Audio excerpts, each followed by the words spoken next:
Empezamos con el primer punto, denominado Academicismo y Revolución del Arte del siglo XIX. Nos remontamos en Francia del siglo XIX, durante el Segundo Imperio, donde el arte estaba dominado por el gusto academicista, cuyo público se deleitaba con la contemplación de las obras de los maestros en los diferentes salones de París y las diferentes ciudades. Estas obras eran aprobadas de acuerdo a su fidelidad y el grado de idealismo con que habían sido representadas. Se caracterizaba por ser un arte elitista y su público estaba compuesto sobre todo por la burguesía, ya que estos contaban con un alto grado de cultura y para ellos no le era difícil ni entender ni interpretar las obras históricas plasmadas por los diferentes artistas. Los medios oficiales y el emperador Napoleón III, en primer término, patrocinaban estas manifestaciones artísticas y la cual fue impuesta como el arte oficial de la época. La calidad de este arte era exquisita, de una enorme perfección técnica, producto de muchos años de estudio y disciplinas aprendidos en las diferentes escuelas de bellas artes. El arte era de interpretación literal, cuyos temas eran históricos y mitológicos, como por ejemplo podemos observar aquí este retrato de Napoleón cruzando los Alpes. Este era un retrato ecuestre pintado en 1801 por el francés Jacques-Louis David. Muchas gracias. Siguiendo el tema, se denomina pintura academicista o arte académico al estilo de aquellas obras que utilizan un particular método en su realización y siguen un patrón de composición determinado propio de una escuela de arte que a su vez está ligada a una época y lugar. Bien, en arte se habla de una obra u obras académicas cuando en esta se observa unas normas consideradas clásicas, establecidas generalmente por una academia de arte. Las obras académicas suelen hacer gala a una gran calidad técnica. Bien, como primera tenemos el nacimiento de Venus. Uno de los cuadros más famosos de Dante, Virgili, pintado en 1879, Francia. Siguiendo con Dante Virgili, en el mismo año considerado por los cuadros más geniales de la historia en cuanto a la descripción que hace del cuerpo humano y su movimiento. La muerte de Moisés, un lienzo de 110 por 154 centímetros, pintado al óleo en 1851 por el francés Alexandre Cabanel, quien realizó la obra mientras se encontraba en una estancia formativa en Villa Medici, Roma. Por su parte, la burguesía se asienta sobre la base del desarrollo científico y la técnica que se constituye en motores de transformación social.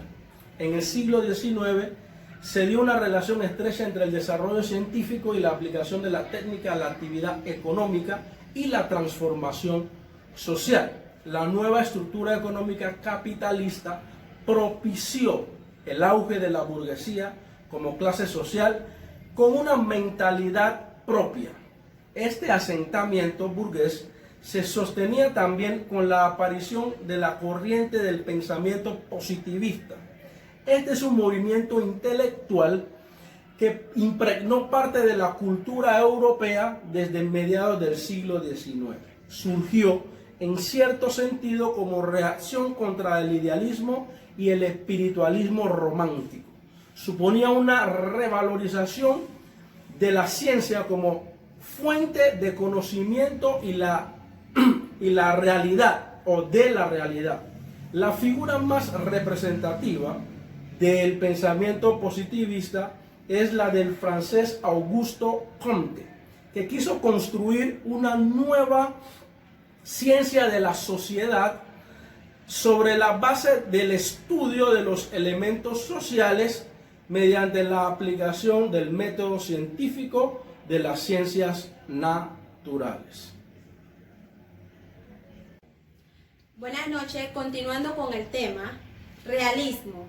El realismo fue un movimiento que surgió en Francia, el cual describe un mundo sin idealismo y de manera objetiva. Se desarrolla principalmente en Europa en la segunda mitad del siglo XIX. El realismo implica una preocupación por representar la realidad tal cual y se muestra sin filtro, idealizadores del romanticismo.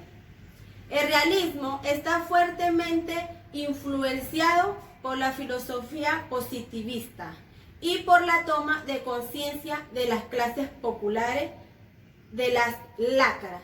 Socialmente se generaba el proceso de la revolución industrial.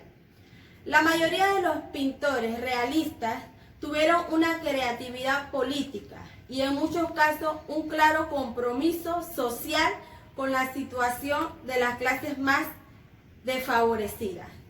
Humbert, Miller y sobre todo Daumier nos ofrecen ejemplos de ello. Como siguiente punto, la fotografía y el cine en el siglo XIX. ¿Qué es la fotografía? La fotografía es la técnica y arte de obtener imágenes fijas y permanentes a través de la proyección de la luz.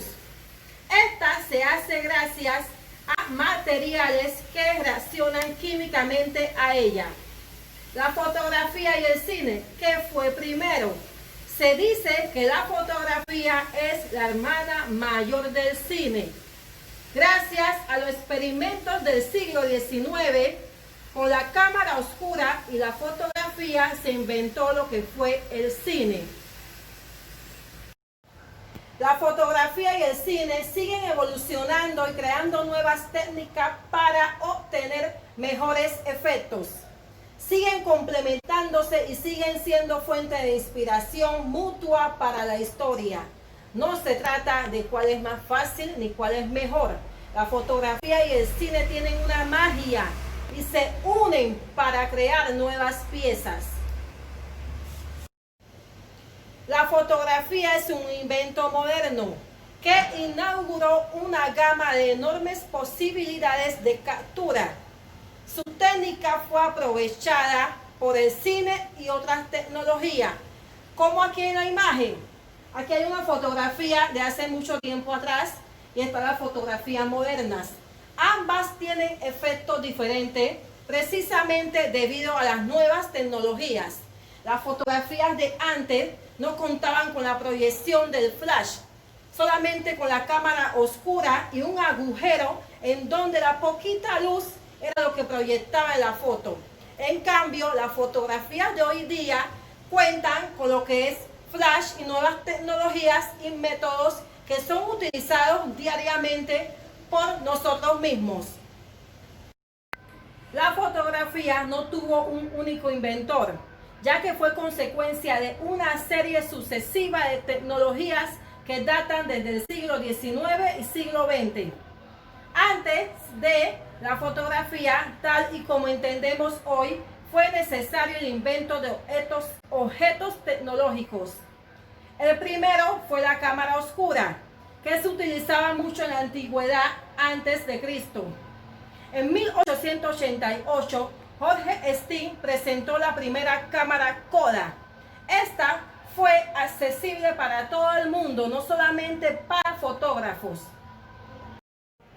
La fotografía no volvió a ser la misma de antes, ya que la fotografía se empezó a usar tan fácilmente sin necesidad de una formación profesional.